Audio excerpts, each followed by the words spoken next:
नैमिषारण्य में ऋषि शुनक ने धार्मिक सभा का आयोजन किया था। लोमहर्षण के पुत्र सूत पुराणिक उग्रश्रव का एंट्री होता है।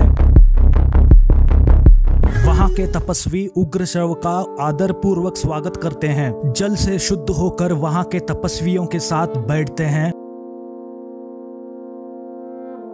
तब तपस्वी उग्रश्रव को पूछते हैं, आप कहां से आए, क्या क्या दर्शन करके यहाँ आए हैं। तब उग्रश्रव उत्तर देते हैं, हम जनमेजय राजा के राज में थे। वहां धार्मिक कार्यक्रम चल रहे थे। जनमेजय राजा और वेद व्यास भी वहां पे उपस्थित थे। वेद व्यास के प्रिय शिष्य वैशंपायन के द्वारा महाभारत का व्याख्यान भी हुआ। उसके बाद तीर्थ क्षेत्रों का दर्शन करते हुए हम यहाँ पवित्र तपस्वियों के दर्शन के लिए आए हैं। उग्रश्रव की उत्तर सुनते ही वहां के तपस्वी कहते हैं कि हमें भी वो महाभारत की कहानी सुनाइए। उत्तर में उग्रश्रव वह कहानी सुनाने शुरू करते हैं। ऐसी शुरू होती है भारत इतिहास के महान कथा महाभारत। क्यों दोस्तों, यह सुनकर आपको भी अमेजिंग लगा ना? वेद व्यास जी से लिखा हुआ महाभारत ग्रंथ में महाभारत की कहानी ऐसी शुरू होती है। ये आदि पर्व में पहला अध्याय है। जिन लोगों को जनमेजय राजा के बारे में पता नहीं, उनको मैं थोड़ा उनका परिचय देता हूँ। अर्जुन का पुत्र अभिमन्यु है। अभिमन्यु का पुत्र परीक्षित राजा है और परीक्षित राजा के पुत्र जनमेजय राजा है। आप सबने सुना है अभिमन्यु का स्वर्गवास महाभारत के युद्ध में हो जाता है। महाभारत के युद्ध के बाद परीक्षित राजा का जन्म होता है।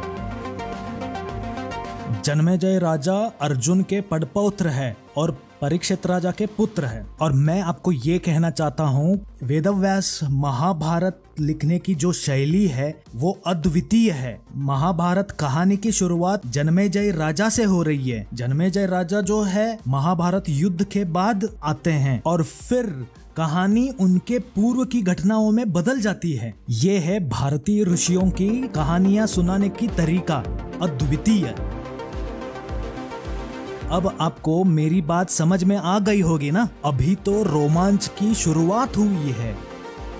कहते हैं महाभारत में 1,00,000 श्लोक है।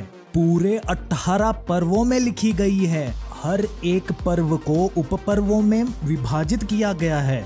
आदि पर्व में पूरे महाभारत का आपको एक अवलोकन देता है। आदि पर्व में ऐसा लिखा है कि जैसे दो व्यक्ति एक दूसरे से बात कर रहे हैं।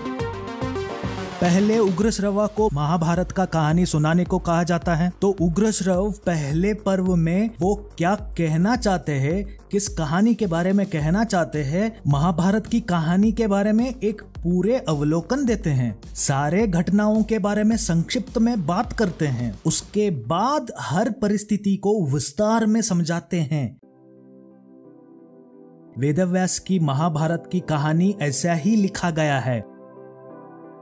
जब आप मूल महाभारत पढ़ेंगे तो आप खुद कहेंगे कि दुनिया में ऐसे महाग्रंथ कभी नहीं होगा। और लोग ऐसे भी कहते हैं कि वेदव्यास इस महाग्रंथ को घटने से पहले ही इसकी रचना कर चुके थे।